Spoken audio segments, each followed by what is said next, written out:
clave mediática para conocer la actualidad que hace noticia en América y en el resto de nuestro planeta. Un análisis de la realidad que intentan reflejar los diarios, los portales, las redes sociales y también los diversos y variados canales de comunicación. Vamos a empezar con las portadas y esta que da cuenta con el titular intermedio de algo que está pasando en Ecuador y que parecería que al fin tomaron conciencia ciertos medios de adecuarse, de adaptarse, de reflejar la realidad. Lazo se acoraza frente a la agitación política de Transmoto. Agitación política no necesariamente, pero bueno, ya es un intento por reflejar la realidad. Una agitación social, popular, campesina, indígena, impresionante.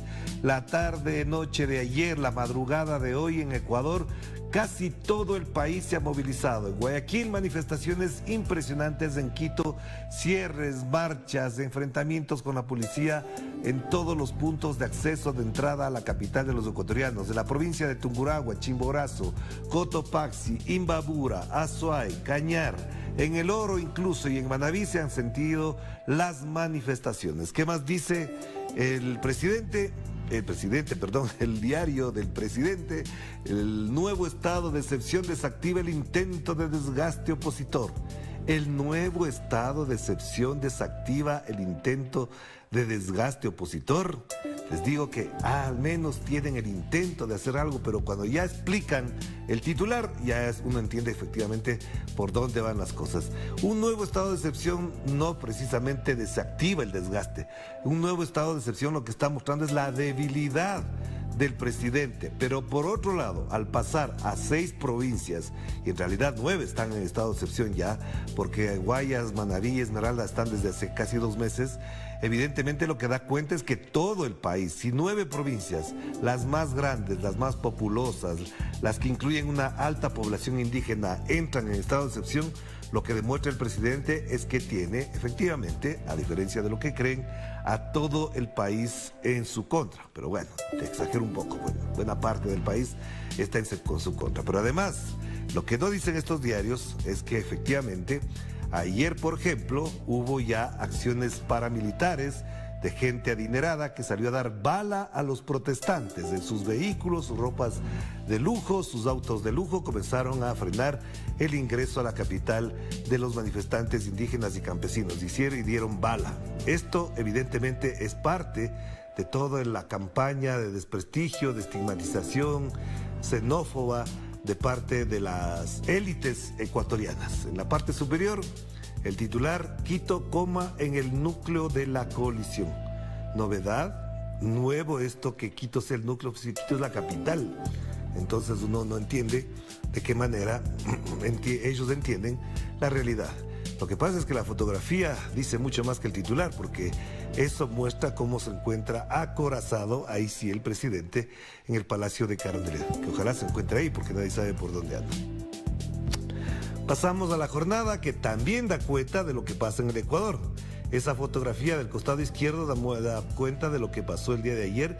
Indignación indígena en el Ecuador, dice la jornada. ¿Qué dice el texto? Varios cientos de manifestantes llegaron en camiones y a pie a las afueras de Quito en preparación de la gran marcha contra la política económica y social del presidente Guillermo Lasso, quien aseguró que las protestas buscan derrocarlo y que él no se va a escapar. Las fuerzas de seguridad reprimieron ayer a participantes y uno murió al caer en una barranca, mientras el gobierno amplió el estado de excepción de 3 a 6 provincias. Mucho mejor el texto, la información de la jornada que la que tiene Jornada de México, que mejor que la que tiene Expreso de Ecuador, para que veamos la diferencia de un enfoque periodístico. Más elementos informativos de lo que pasa en México, pues lo tienen ahí, no es, digamos, de interés general. Y El Espectador, de Colombia. ¿Qué sigue ahora? Dice la nota del Espectador a propósito del día posterior al triunfo de Gustavo Petro y Francia Márquez. Lo que menciona aquí, hay algunos elementos del giro regional, la audiencia inédita, que esto es lo interesante, a partir de hoy y durante 3 días, 7 ex jefes de la antigua guerrilla de las FARC reconocerán ante sus víctimas los crímenes que cometieron para financiarse, así serán las audiencias. Y acá, perdón por la afectación en la garganta, el empalme con el saliente gobierno de Duque y comenzar a perfilar su gabinete son las urgencias de Gustavo Petro como presidente electo. Sin oposición consolidada todavía, es preciso generar confianza, sobre todo en lo económico y frente al escenario internacional, resume El Espectador a propósito ya, 2 días después del triunfo de Gustavo Petro, lo que ya se tiene en agenda. Y en página 12 de Argentina, la intervención de la vicepresidenta Cristina Fernández en su discurso ante la CTA. Cristina Kirchner desarmó los argumentos neoliberales sobre la inflación y resaltó el papel de la evasión y el endeudamiento criminal del macrismo. Alertó sobre el actual festival de importaciones y llamó a articular todos los organismos oficiales y a usar lapicera para detenerlo. No nos quieren hacer creer que el Estado es una porquería, pero ante las grandes crisis es lo único que queda. El Estado es imprescindible. Una importante, sustanciosa, interesante intervención de Cristina Fernández ayer en la CTA y, por supuesto, la Central de Trabajadores de Argentina, y por supuesto que también alrededor de eso se generaron los debates y la conversación pública en Argentina. ¿Qué es lo que hace un líder? Un líder pone a conversar a la gente sobre los temas de interés general. Y esto es lo que pasó ayer con la intervención de Cristina Kirchner a propósito de todo el momento, de todos los elementos que constituyen este momento económico y político de ese país. Avancemos, en Perú también hay problemas. La nueva fiscal de la Nación avala que se investigue al presidente Pedro Castillo. Por supuesto que solo debe investigar si cometió un error, una falta. Pero lo que hay es que primero investigar quién denunció y para qué denunció, si las denuncias efectivamente tienen un sustento. Aquí dice: postura de Patricia Benavides es proseguir la pesquisa contra el mandatario por presuntos delitos de organización criminal, tráfico de influencias y colusión. Esos son los delitos que se le imputan. Organización criminal, ¿ustedes se imaginan esto? Prácticamente es lo mismo que le pusieron en su momento a Rafael Correa, Jorge Glass, Lula da Silva. Es la misma matriz política y judicial para estigmatizar a los líderes del progresismo latinoamericano. Tráfico de influencias. Un presidente que gestiona los cargos de su propio gobierno no puede tener tráfico de influencias, pues. Y bueno, lo de colusión ya es otra cosa que abunda en el mismo comentario. Primero investigue si las denuncias tienen sustento, pero no garanticen que se le va a investigar al presidente por unas denuncias todavía aún no comprobadas. Son todos imputaciones de carácter político. Así es. Pasamos a últimas noticias de Caracas en este martes 21 de junio. Les recuerdo, por supuesto, llamado de atención por el repunte del COVID-19. El presidente Nicolás Maduro pidió a todos hacer un ajuste en los cuidados. Es lo que dijo, incluso a propósito ya del retorno de la gira euroasiática que desarrolló el mandatario venezolano con todo éxito, incluso con la entrevista de Almayarín. Quedó mucho más claro cuál fue el sentido, la proyección y la perspectiva de esta visita oficial que efectivamente ocurre en momentos muy importantes para Venezuela y para el mundo. Los datos oficiales en Venezuela señalan que la incidencia de la enfermedad de la COVID se duplicó de 1 a 2 casos por cada 100.000 habitantes. El presidente Maduro advirtió que en la zona fronteriza de Colombia hay un repunte importante de casos de COVID-19 que tiene su repercusión en Venezuela.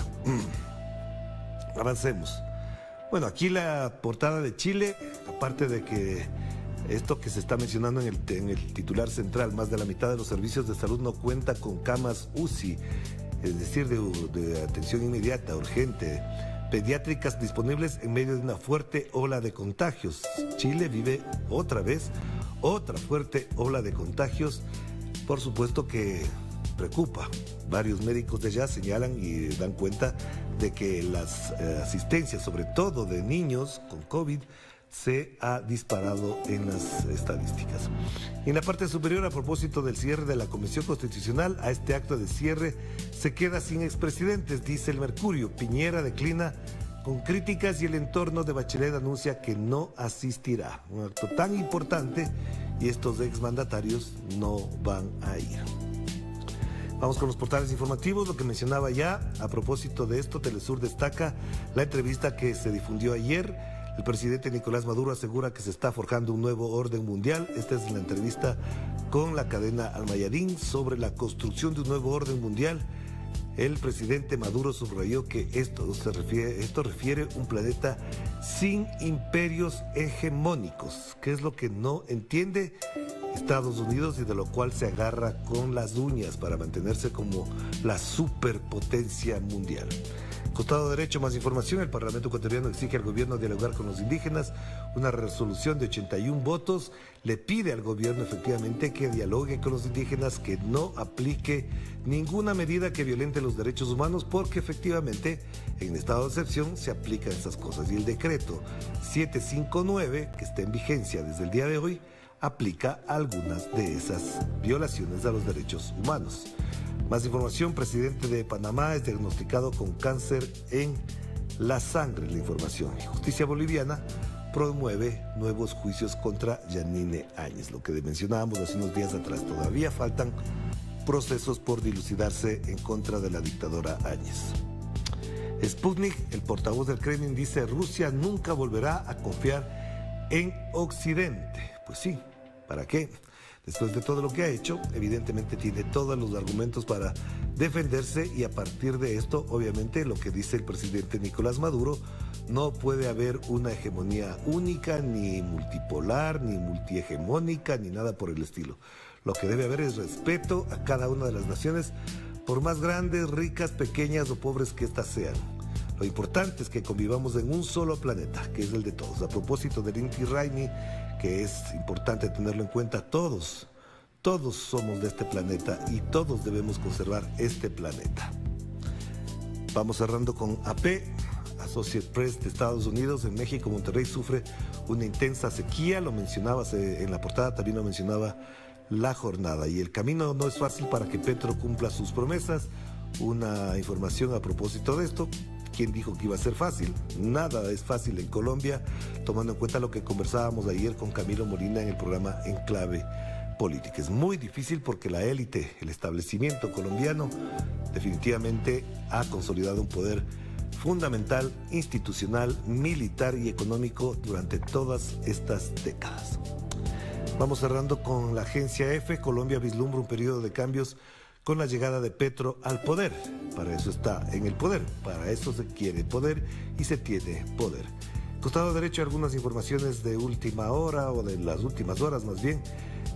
Una jueza de Ecuador negó la libertad a Jorge Glass, ex vicepresidente de Correa, y el presidente Lasso afirma que los manifestantes buscan sacarlo del poder.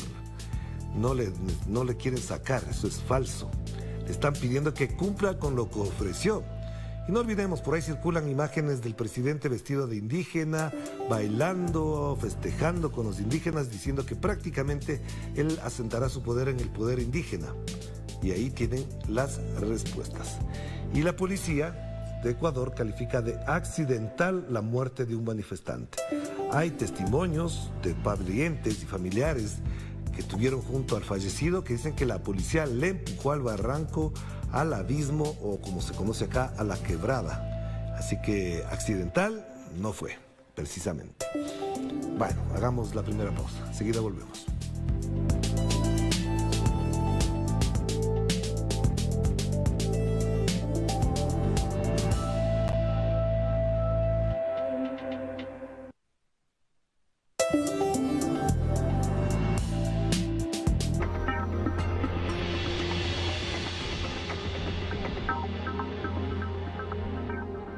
¿Qué tal? Sean todos muy bienvenidos a Vidas